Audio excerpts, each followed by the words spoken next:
We're going from the old town, the medieval old town, into the new town. And when I talk about the new town, I mean 250 years ago. That's what we mean by new in Edinburgh, yeah? This is the College of Divinity on your left-hand side. That's where you go to take a theology degree, Edinburgh University. So this is the mound. This connects the new town to the old town. It gets its name from being a mound of rubble that was excavated from the new town to Bourne, because that would have been Edinburgh 250 years ago. This was not Edinburgh. This was outside the city walls. And on your left there would have been a massive lake or loch which was drained. Okay, that had become the open sewer of the old town. Now when they drained it, they found a lot of human remains at the bottom of it, female human remains. We're a bit puzzled about this. What's going on here? It's the witches that had been tried. The witches were tried on the lake many hundreds of years ago. So going across Princes Street, which is the principal street in Edinburgh today.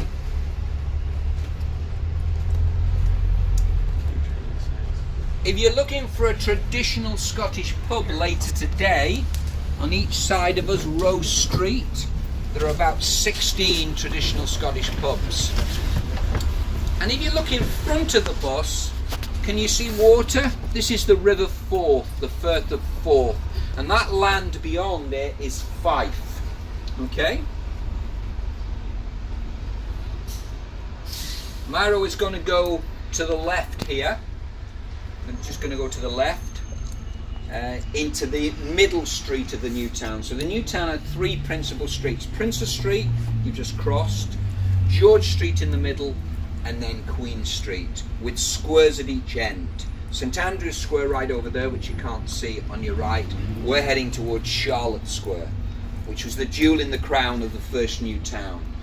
The new town was built for the bourgeoisie, the middle class. But Charlotte Square, completed in 1820, was built for the aristocracy, the very, very wealthy people. If I was to tell you that every house in Charlotte Square had its own ballroom. Yeah, you want to dance on a Friday night, you don't even have to go out. You just have to get a band in. Some violins or whatever. Yeah. Now as we turn the corner, we're into George Street. Once you look on the left, see where the Scottish flag is, the saltire, the white and blue flag. Look on the first floor, a beautiful ballroom. See if you can see the chandeliers. See the chandeliers? That ballroom's 230 years old. See the beautiful chandeliers? So that was built 230 years ago. The main ballroom of the new town. And you've probably heard of Robert Louis Stevenson. Robert Louis Stevenson wrote, Treasure Island, Kidnapped, and Dr. Jekyll and Mr. Hyde. He was born in Edinburgh, but what you probably didn't know is that he came from a family of lighthouse engineers. The Stevensons built and designed 96 lighthouses around Scotland. And I want to show you the Northern Lighthouse Board. Look on your left, see a white flag? Can you see a mini lighthouse underneath it? It's going to flash on and off for us. Come on, flash the mini lighthouse. Come on, there it goes. The Northern Lighthouse. That was the main headquarters for the lighthouse. Sometimes it doesn't flash, you know. Nobody believes me then. So we're heading towards Charlotte Square. You see where the dome, the green dome is. So this was the jewel in the crown of the first Edinburgh. This is where it gets complicated. There were 6 Edinburgh new towns. See what I mean by complicated? But this was the first one. So this is the most important one, if you like. This was completed in 1820. Today, it's the venue of the International Book Festival. It's a tented marquee festival. It takes place in August. So none of the tents or marquees are up at the moment. Now, it's a very famous Georgian square, this. If you look in front of the bus, where the traffic light is, the red traffic light, can you see a blue door? Well, you can't see it now because of that lorry. See a blue door on your right? That was the birthplace in 1848 of Alexander Graham Bell. Alexander Graham Bell started to invent the telephone because his wife was partially deaf. His mother was deaf. His father ran a deaf school in Edinburgh, so he had a strong connection with deafness. Went to the United States of America, went to Canada, of course, but he was born in Edinburgh in 1848, spent his childhood and his youth here before going to across the sea in his early 20s. So Charlotte Square would have had, each house in this square would have had 5 to 7 servants, and the servants' quarters would have been in the basement along with the kitchens. So that would have been the servants' accommodation and the kitchens. Now we're on the south side of the square here. The north side of the square, which is at the back of you, and we're going to wind our way round. 3 houses of particular interest. Now if you're coming round later and you want to go to the Georgian House Museum, which is over there, which has the original ballroom and original kitchen, you're going to get off at stop number 12. This is going to be stop number 12. But you're going to carry on with me now, aren't you? You're coming all the way around, yeah.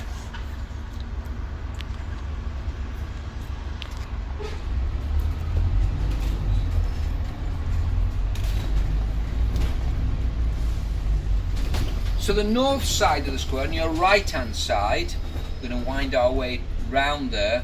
Number 9 was the home of Joseph Lister. He was the man who brought antiseptic surgery to the world. Great man of medicine. He was also a multilinguist. He spoke 6 languages fluently. The blue door, where the group of people are stood, that's the Georgian House Museum. And then the black door beyond that is where the First Minister of the Scottish Parliament resides, Nicola Sturgeon. So that's where the Scottish Cabinet meet. So here we go, coming up on your left, the second door in, Joseph Lister's former house, number 9, the Georgian House Museum, which is not open yet, and Bute House, the black door, number 6. That's where the Scottish Cabinet meet. That's our equivalent to 10 Downing Street in Scotland. So I want you to imagine this square in 1820. Horse and carriages, of course, and each of these lamps would have been lit with whale oil. So very different than it is today. The stables and carriages would have been at the back of the houses. This is an interesting street. Young Street is named after the builder who built the very first house in the new town. The new town started at the other end, where this is the final part of the jigsaw puzzle of the new town. And his name was Young, so very kindly they named a street after him, Young Street. Mr. Young, the builder. Sounds a bit formal, that, doesn't it? I need to know his first name. I think it was William Young. We're going into Queen Street.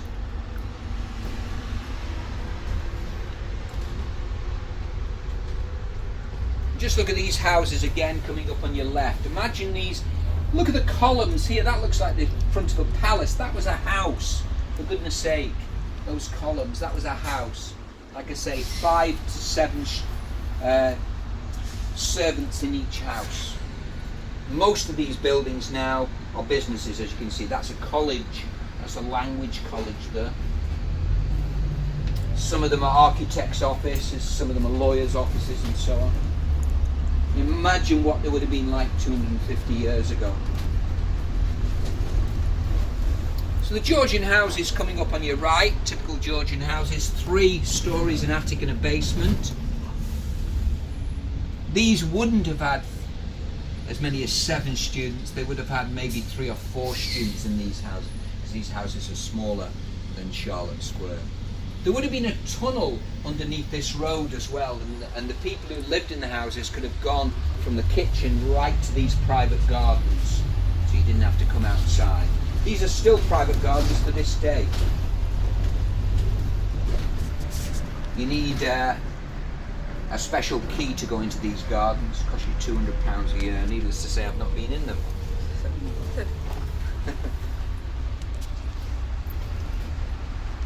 So we were very lucky in Edinburgh because we had this wonderful sandstone available to us in the quarries outside the city. And a lot of people, particularly from the States incidentally, say, why don't you clean your buildings? Well, it's quite simple. You'll damage the sandstone if you clean them, because you can't clean them with water. you've got to clean them with chemicals, and the chemicals would damage the sandstone. And I don't think old buildings should be pristine anyway. They should look as though they're 250 years old, which they are. Got to use your imagination a little bit, because obviously times have changed. Not least the transport, you know, there would just be horse and carriages down this street. Edinburgh still only has a population of 500,000, so it's a small capital city.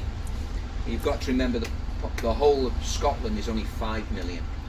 7 million people live in London, so there's 2 million more people living in London than the whole of Scotland. Scotland is predominantly the Highlands, 2/3 of the Highlands. We're in the Lowlands, this is the Central Belt. Edinburgh is on the east coast, Glasgow is on the west coast.